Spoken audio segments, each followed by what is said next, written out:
So it is brisk out there, but I've decided, of course, today to work on windows.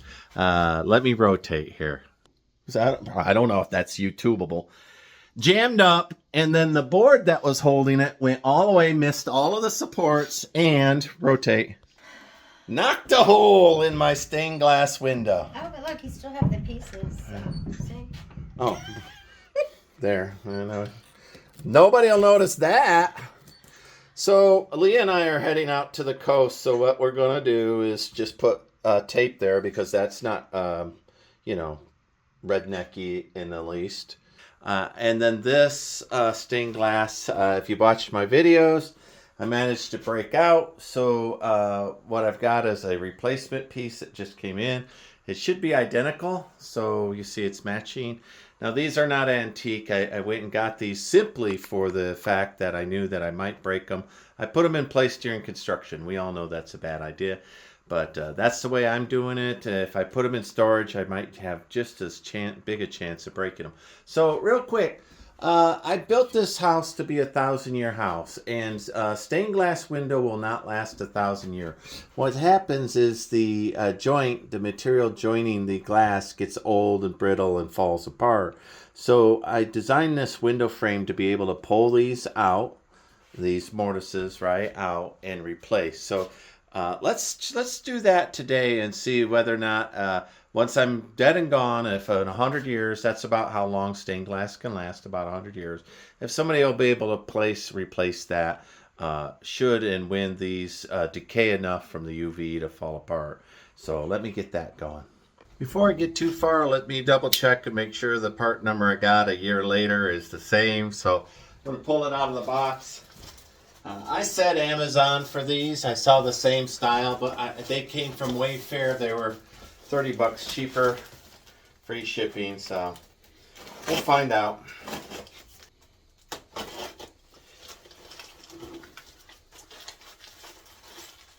Comes with a new chain. The chain's a little bit different. It's a hammered chain. Looks really nice. I don't use those chains, but I might when what I'm going to do is, when I get this, is cut these leaded glass out and make this into a dream catcher for Leah. And she can hang it at her place. I'm going to go ahead and take the time and break the sides down.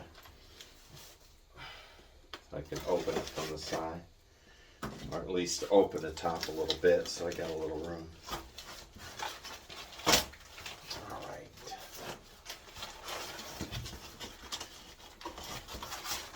Fingers crossed it will fit dimensionally and it looks close enough. I'm sure glad I didn't buy antique yet. Somebody can in 100 years. Well, in 100 years these will be antique. And I did avoid antique because you have to, when they get old, you have to have them re-leaded and redone. I didn't want to mess with any of that. Once I'm done building this house, I would like not to have to do anything to it for, 30 years or so.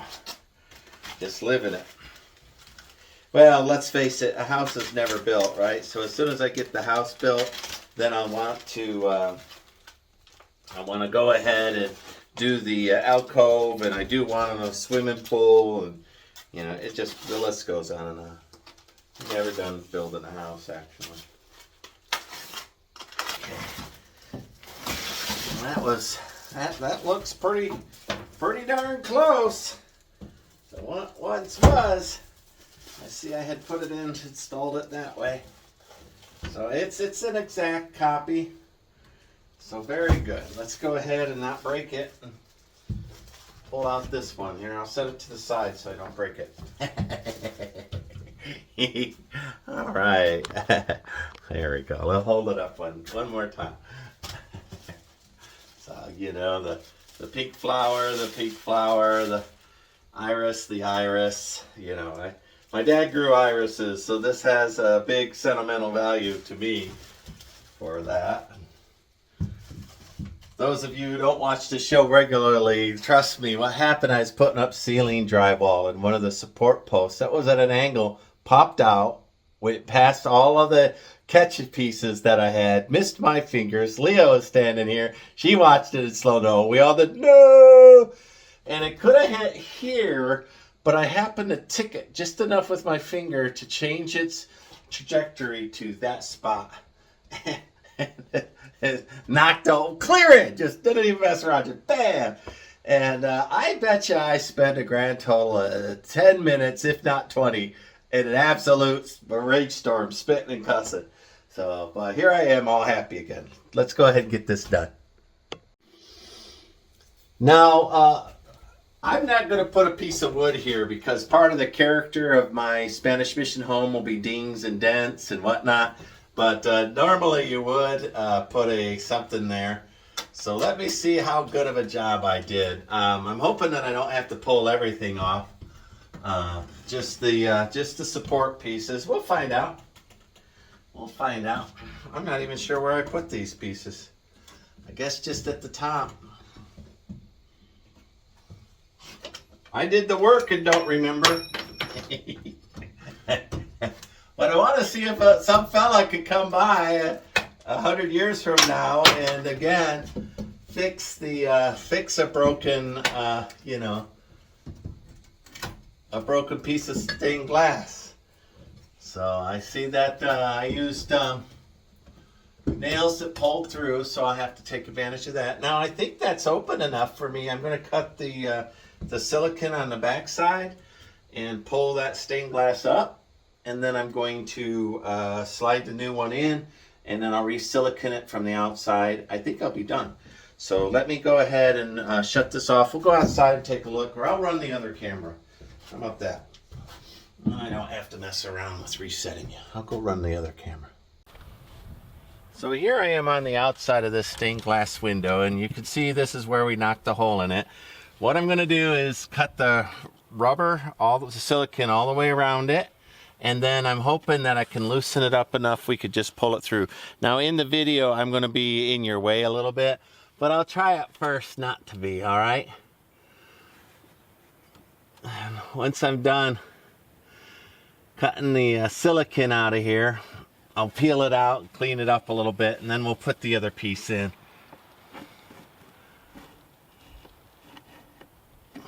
Now this was supposed to happen in 100 years, not me. But of course I broke it in the middle of construction. So it's a good test for me to see how hard it is for somebody else to fix it. My goal with a 100-year house, obviously things don't last 100 years. And if stained glass included, it does the leading ages and then it falls apart, gets loose. But anyway, or somebody throw a baseball through it, right? Or something. Anyway, the goal is for somebody to be able to replace these, and I'm going to keep track of how often. So stained glass is supposed to last about 100 years. Now, maybe you can get 200 out of it, but on a 1,000-year house, that means you have to replace it or repair the stained glass 10 times, right? So that's how you'll get to a 1,000-year house. You have to do maintenance. You can't not do maintenance. That includes things like greasing door hinges and all that kind of stuff. If it's going to last 1,000 years, maintenance has to be done. It's not like I'm going to make it out of titanium or something where it'll just sit. That won't be. Somebody will have to maintain it. So anyway, wherever there's something that somebody has to do, like replace the windows or the plumbing, I'm making it accessible so people can repair it without having to do a demolition job. Just a simple, standard maintenance, and as simple as possible. That's part of the genius of doing a 1,000-year house in my methodology. All right. So I'll get you up in there so we can look together. So what I did is made sure I cut all the way through everything, and I could push on this and see I'm loose everywhere.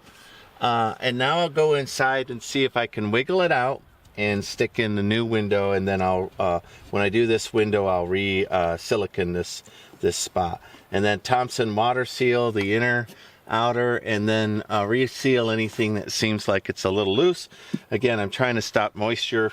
3 inches of rain scares me. I don't want a lot of water inside this thing, and these windows are not finished. I don't have storm windows on them yet. So. All right, how good of a job did I do with my design? Well, let me go ahead and just pull this one off here. I've got a couple of toenails in there, some just really lightly nailed in, trim nails, I guess. And I'm just going to loosen those up. They'll pull through. I'll end up nailing new ones in a different spot. Big deal? I don't think so. In 100 years, I don't think it'll matter at all. There'll be 10 little holes, and maybe somebody who's a better carpenter than I am. See the little trim nail? I used a nail gun on it. Somebody who is a better carpenter than me might be able to reuse the same holes. We'll find out. I've got a little shake in my hand, and it's hard for me to be precise like that. All right, let me go ahead and pull that window all the way out. I'll do this work later, but you get the point. I'll pull that little piece of trim nail out of there. We'll go from there. I forgot I had put a little screw in the top underneath the trim. And I'll put that back. That worked out pretty good.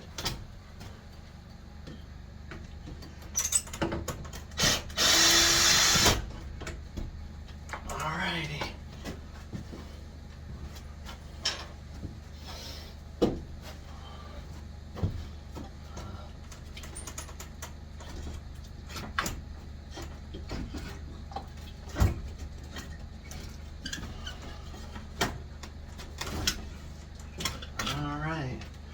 So out.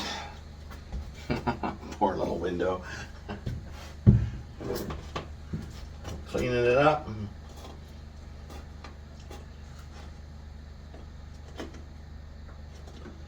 That's the benefit of silicone, right? It just cleans right up, just super easy. Need a bag.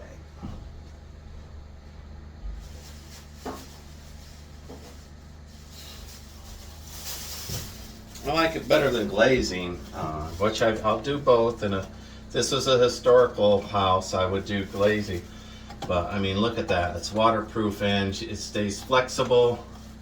So, it'll last longer than glazing.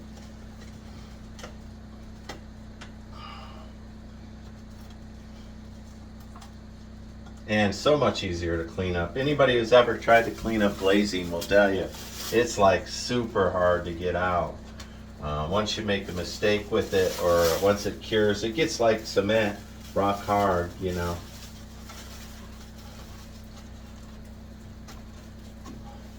Because I see there's some broken glass down in there. I'm going to have to vacuum that out.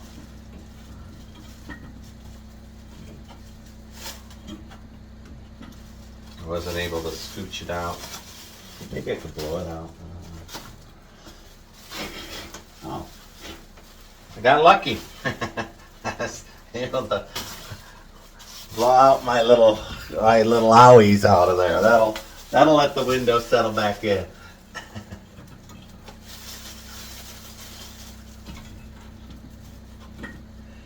So I do have. I bought some UV resistant plexiglass for the outside.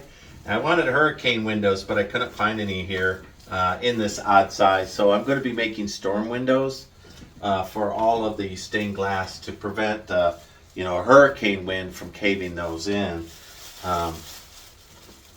Because we do get residual hurricane, 60, 70 mile an hour winds. I don't know how these would behave, but I think if I gave them that little bit of barrier, and it's not real thick plexiglass either. I wish it was real thick plexiglass. But it's a little more than an 1/8 inch. If I get time in the next couple of days, I'll build those. You can see what I'm after. But I'm almost done cleaning this up.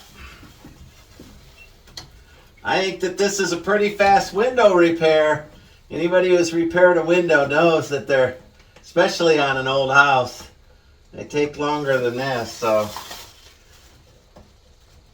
I think I've got a pretty good model here, and it is watertight when I'm done. So the biggest thing with using the cedar, I wish I had been able to weld out here, but there was a burn ban, and I needed to keep the house moving forward. So with a metal frame, it would have been absolutely watertight, but I passed through the cedar with an angle on it so the rain runs that way.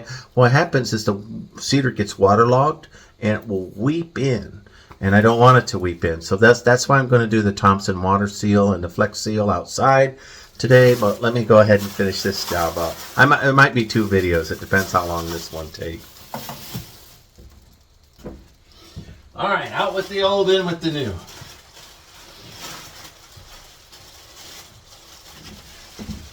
Let me see. I'll inspect it, and it wouldn't bother me if there was a little break in one of the glass, but nope, perfect.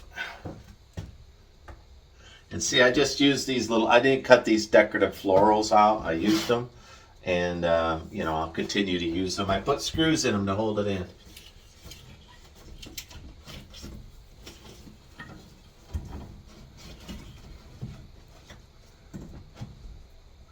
All right, see, and there was some design work. Let me move this up so you could see the design work. Just so you're aware, I had actually designed this with a recess. See the recess there? So the post and the trim, everything about this window is designed to absorb it into this spot. And then I go ahead and on this side as well. And then when I put these simple braces back on it, it holds it tight. So let me put the screws in up there and then re-nail the supports and call this good enough. Since it's around a window that will be moist, I'm going ahead and using stainless steel screws to hold that top piece in. And then the trim will anchor it. And then I'll go outside, I'll silicone it. And that should be good. It's a good, bright, warm day for this with the heat, the solar heat. But it's actually 48 outside, which is a little cold. But this will be all right. The house itself absorbs heat, so it will be fine.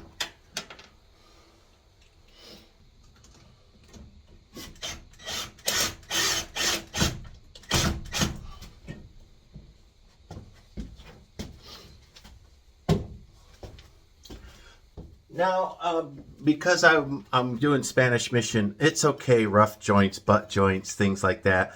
Real carpenter, like with a mid-century modern or something that the tight fit is important, you would have to, do a little recess in here, a little beveling on the edges, something to give it some style points. But obviously, Spanish Mission, I nail it with just a simple vibe. That's why I went with Spanish Mission.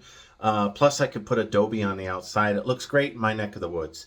But adobe is used around the world. So, I mean, I could have made this a conventional looking farmhouse with adobe on the outside. Nobody would have known. So let me go ahead and finish this piece up. I'll get my nail gun. Y'all want to place some bets if I'll take the nail gun and smack it into the... smack it through the stained glass and break it? Woo! That would not make me happy.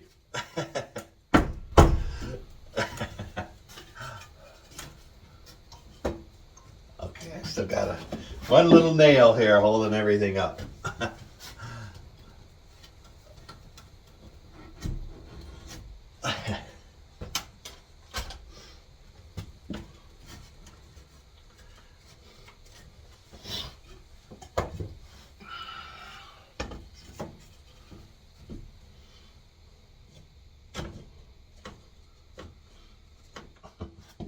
All right, well, I like that. So let's go ahead and call it a day and put some fittings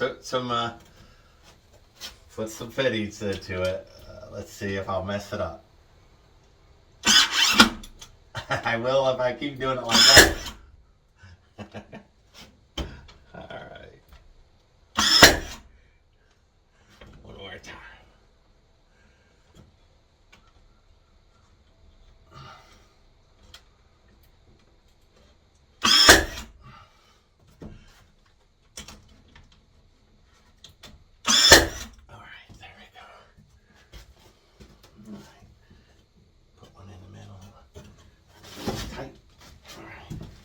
Fix my boo. My boo boo.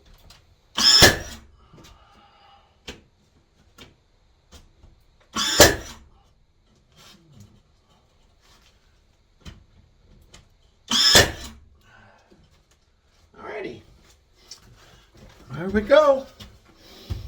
Let me go out and silicon it up. Rotate. All right, like it never even happened, right? Got my ladder in the way.